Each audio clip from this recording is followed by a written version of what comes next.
கர்த்தர் உன்னை தினமும் தேடி வர என்ற தலைப்பில் நாம் அதிகமாக தியானித்து வருகிறோம். ஒவ்வொரு நாளும் தேவன் நம்மை தேடி வந்து அவருடைய வார்த்தை நம் உள்ளத்தில் விதைக்கிறார். விதை எப்படி விவசாயி விதைக்கிறது, எப்படி அதை விதைத்து அதை அறுவடை பண்ணி அதனுடைய பலனை அவன் காண்கிறானோ, அதே போல தேவன் தேடி வந்து அவர் வார்த்தையை உங்கள் உள்ளத்தில் வைத்து உங்களுடைய வாழ்க்கை சிறப்பாக இருக்கணும். இன்றைக்கி ஒரு வார்த்தை விதைச்சிருக்கீங்கன்னா அது பல்லாயிரம் மடங்கு உங்களுக்கு அது பலனாக இருக்க வேண்டும் என்று தான் அவர் தேடி வருகிறார்.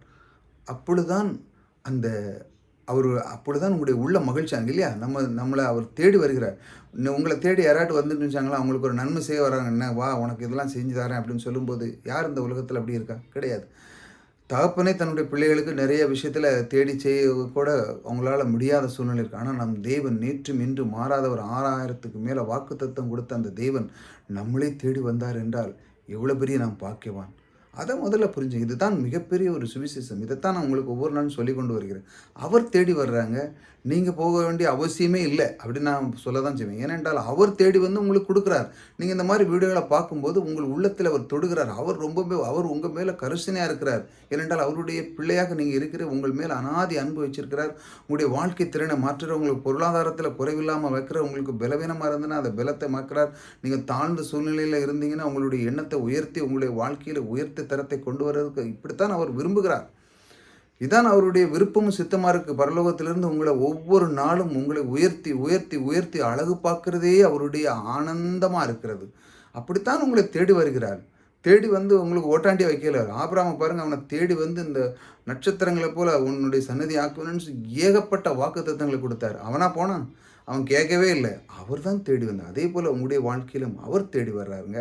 அவர் தேடி வந்து அவருடைய வார்த்தைகளை நாம் தியானிக்கும் பொழுது நம்முடைய உள்ளம் மகிழ்ச்சியாக இருக்கும். பாருங்கள், அவருடைய வார்த்தைக்கு நேராக போகும். ஆனாலும் என் நாமத்துக்கு பயந்திருக்கிற உங்கள் மேல் நீதியின் சூரியன் உதிக்கும், அதன் செட்டைகளில் கீழ் ஆரோக்கியம் இருக்கும், நீங்கள் வெளியே புறப்பட்டு போய் கொளுத்த கண்டுகள் போல வளருவீர்கள். பாருங்கள், தேவன் பாருங்கள், நீங்கள் எல்லாத்திலையும் வளர்ந்துருப்பீங்க அப்படிங்கிறார். எப்பொழுது என் நாமத்துக்கு பயந்திருக்கிற உங்கள் மேல் நீதியின் சூரியனுக்கு உங்களுக்கு ஒரு குறைவு இருக்காது. உங்களுக்கு எப்பொழுதும் பிரகாசமான ஒரு உள்ளம் கிடைக்கும், பிரகாசமான லைஃப் இருக்கும்.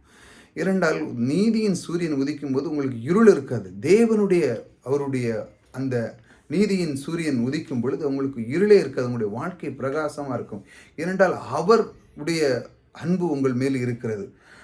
அதன் செட்டைகளில் ஆரோக்கியம் இருக்கும். தேவனுடைய அந்த நீதியின் சூரியன் மேல் உங்களுக்கு ஆரோக்கியம் இருக்கும், ஐஸ்வர்யம் இருக்கும், சுகம் இருக்கும், பலன் இருக்கும், நல்ல எண்ணங்கள் இருக்கும், அறிவு இருக்கும், ஞானம் இருக்கும், புத்தி இருக்கும், ஏகப்பட்ட நல்ல கிரியைகள் உங்களுக்குள்ளே இருக்கும் என்று சொல்கிறார். பாருங்கள், ஆரோக்கியம் இருக்கும். நீங்கள் வெளியே புறப்பட்டு போனாலும் கொளுத்த கண்டுகளை போல் இருக்கும். நீங்கள் உங்களுக்கு குறைவே இருக்காது. உங்களை பார்த்த உடனே பாருங்கள், என்ன அழகாக இருக்காங்க, என்ன ஆரோக்கியமாக இருக்காங்க, இவங்களுக்கு குறைவே இல்லை. எல்லாத்துலேயுமே இருக்காங்க.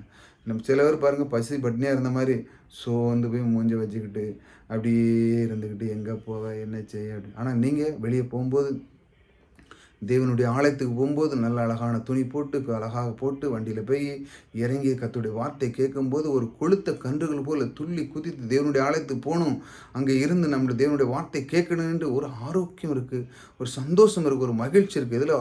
இதில் உங்களுக்கு மிக விருப்பமாக இருக்குது. தேவ ஆலயத்துக்குள்ளே போகணும் அப்படிங்கிறது மிக விருப்பமாக இருக்குது. இந்த மாதிரி ஒரு உற்சாகம் இருக்கிறது எங்கே இருக்குன்னா, ஒரு கொளுத்த கண்டுகள் எப்படி அது துள்ளி குதித்து இருக்கிறது போல் உங்களுடைய உள்ளத்திலையும் இருக்கிறது. இதைத்தான் அவர் சொல்லுகிறார், நான் உன்னை தேடி வந்து இந்த மாதிரி உனக்கு வாழ்க்கையிலே வளர பண்ணுவேன் என்று சொல்லி அவர் வாக்கு கொடுக்கிறார்.